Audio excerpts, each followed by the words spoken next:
Should every single Jew move to Israel right now? Rav Chaim Kanievsky answers this question along with Rabbi Yoshev and along with 9 other most hottest questions about aliyah.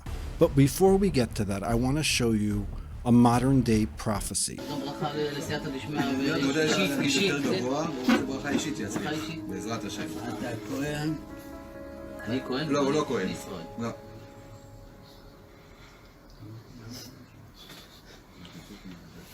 זה ברוכה. דוד ביטן קוראים לו, ביטן, לא כהן. אתה לא מברך אותו? ברכה לכולם. עומד. הסתכל ולא בירך אותו, הוא בירך את כולם, שלכולם יהיה ברכה והצלחה. ובסוף מי שהתמנה למפכ"ל היה כהן. ואתה מאמין שזה כי הרב קניבסקי ראה ברוח הקודש משהו שלא... כן. מה דעתך שאני מאמין?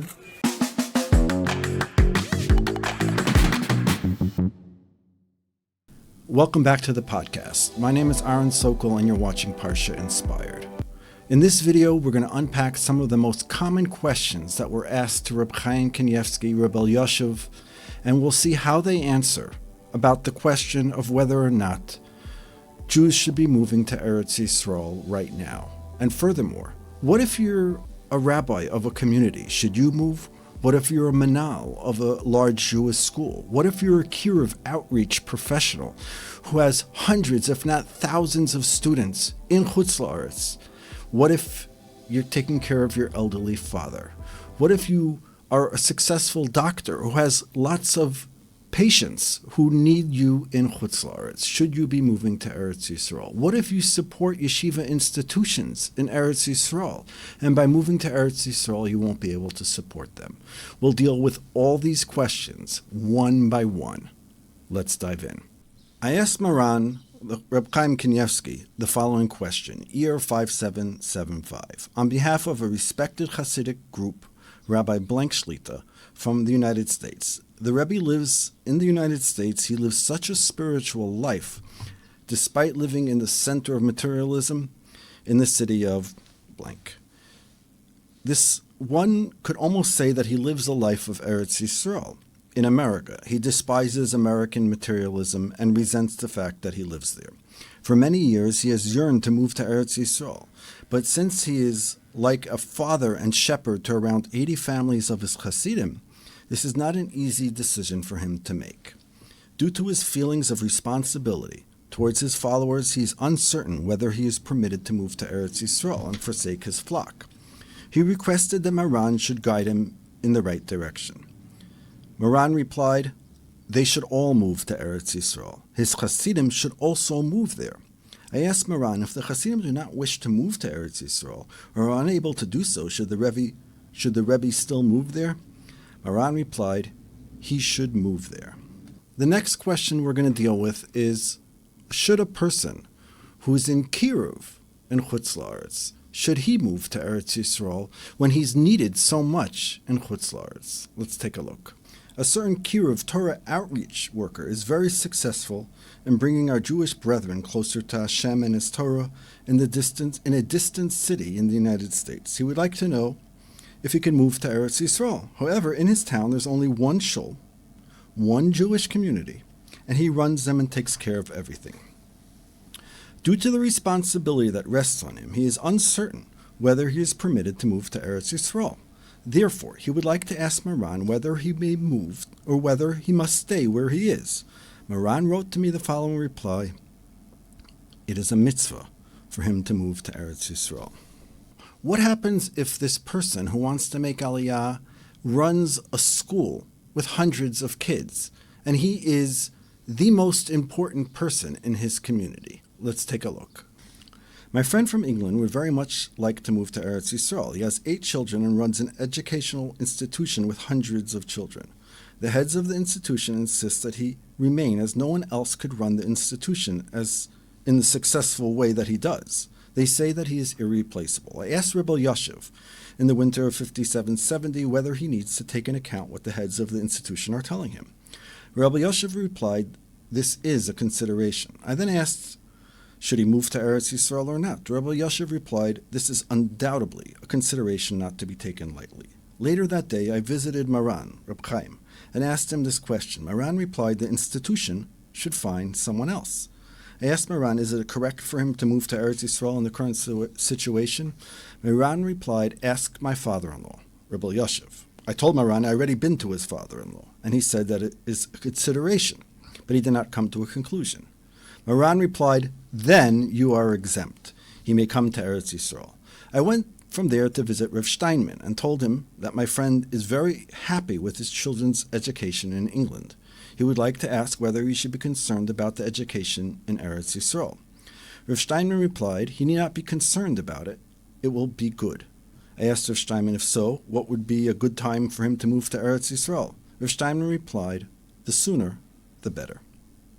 You see, the real question over here is, are we required to move to Eretz Yisrael? And if you ask most people, they'll say, well, it's a machlokes. And that doesn't really give any finality. But Reb Chaim gave finality. Take a look at this next clip. I visited Maran 5775 with a man who had moved to Eretz Yisrael from the United States. He told Maran that before he moved to Eretz Yisrael, many people told him that it's forbidden to move nowadays, but we must wait until the Mashiach comes and move then. He asked Maran if this is correct. Maran said, Chalila, it's a mitzvah to move to Eretz Yisrael. He asked Maran whether it's a biblical mitzvah that applies today. Maran replied, yes.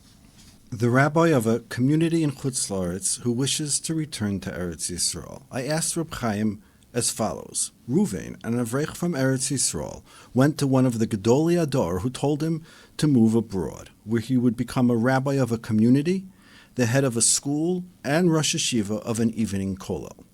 With Hashem's help, he was very successful over the years and built up Torah there. He would now like to return to Eretz Yisrael, mainly because he wants to bring up his children and educate them in Eretz Yisrael. The gadol whom he asked previously is currently unwell, so we cannot ask him for his opinion on this matter. Ruvain would like to know whether he may return to Eretz Yisrael and fulfill the mitzvah of living in Eretz Yisrael, and if so, he would like to know whether he is required to find a replacement, or whether he should ask one of the heads of the community to deal with this instead. Or is he required to continue in his position abroad, and if so, for how long? Maran told me that he should certainly return to Eretz Yisrael and is not required to find a replacement. I asked Maran the following question. The rabbi of a community in Chutz La'aretz has elderly parents who live with him. He would like to move to Eretz Yisrael and fulfill the mitzvah of living in Eretz Yisrael. However, his parents want him to remain with them in Chutz La'aretz, and his community members also want him to remain there and continue serving as the rabbi. Is the rabbi required to listen to his parents and community members and remain in Chutz La'aretz? Maran replied, he does not need to listen to them, and he may move to Eretz Yisrael. I asked Maran the following question. A person from abroad came to Eretz Yisrael for Yom Tov, and in the middle of the second day Yom Tov, he decided to settle in Eretz Yisrael. Is he required to recite Havdalah immediately, put on tefillin, and recite the weekday mincha, despite having recited Kiddush the previous night and David Yom Tov prayers until now? So get the question. The person lives outside of Eretz Yisrael, and he comes here for Yom Tov. And on the second day Yom Tov, he decides to stay in Eretz Yisrael. Maran wrote to me the following. Yes, this is how the Chazon Ish ruled. A few months later, I asked Maran what the halacha would be in the opposite case. Someone from Eretz Yisrael went abroad for Yom Tov, and on the second day of Yom Tov, there, his Isruchag, after putting on tefillin, privately and davening the weekday prayers, he decided to settle outside of Eretz Yisrael. Is he required to observe Yom Tov, recite the Yom Tov Mincha, and recite Havdalah again in the evening, despite have already recited Havdalah after the first day of Yom Tov? Maran wrote me the following reply. Yes. When I asked Maran this question orally, he replied, yes, this is correct. However, Maran added, but he is crazy, so he is exempt from all mitzvahs. For wanting to leave Eretz Yisrael and settling in Chutz La'aretz, he's considered crazy. I asked Maran, according to this, he should be required to recite the Yom Tov night Kiddush in the middle of the day, as the previous night he recited Havdalah and not Kiddush. Maran replied, he is exempt from all mitzvahs. He is crazy. So if in fact it is a mitzvah that you're required to move to Eretz Yisrael, so what would happen if you are supporting yeshivas in Eretz Yisrael? Would that override your commandment to move to Eretz Yisrael? Let's take a look at this next clip. I asked Maran the following question. A certain Torah-observant doctor from America is one of the greatest experts in his field in the world and is very successful. He is the sole supporter of an entire yeshiva in Eretz Yisrael. His son is the Rosh Yeshiva. He would very much like to move to Eretz Yisrael, but if he does so, he will need to stop supporting the yeshiva. There are about 50 students in the yeshiva. He asked me to ask Maran whether he is permitted to move to Eretz Yisrael. Even if he is permitted to move, is it worthwhile for him to do so? Perhaps the merit of supporting the Torah learning of so many students is greater, especially now that the yeshivas are experiencing financial difficulty. Maran wrote me the following reply. He should move to Eretz Yisrael. I wrote the following explanation of Maran's reply. I think Maran's reason for his ruling is that the mitzvah of living in Eretz Yisrael is a biblical mitzvah that even applies today, and is certain that he will be able to fulfill this mitzvah. However, if he remains in Chutz La'aretz, who knows whether he will be able to continue supporting the yeshiva in Eretz Yisrael. Who can guarantee that he will always be in the same financial position as he is in now? Is his income guaranteed? He is not in control of his livelihood. Furthermore, perhaps he will have great financial success in Eretz Yisrael and will be able to continue supporting the yeshiva. Therefore, he has a situation of certainty before him, fulfilling the mitzvah of living in Eretz Yisrael, and a situation of uncertainty, his livelihood. So should he take hold of a certain situation and move to Eretz Yisrael? Furthermore, the mitzvah of living in Eretz Yisrael is incumbent upon him, and he should make sure to fulfill those mitzvahs that are incumbent upon him. However, he is not obligated to support Torah in the manner in which he chooses. He could continue supporting Torah according to his ability. Is a person required to earn a living and increase his income merely to fulfill the mitzvah of tzedakah and supporting Torah in a more muhuter manner? If he moves to Eretz Yisrael and finds that he earns less and is unable to support yeshivos, Hashem will have no claim against him as he performed the mitzvah and Hashem decreed that his livelihood would diminish. If Hashem wishes that the yeshiva should continue, we'll find another supporter for it.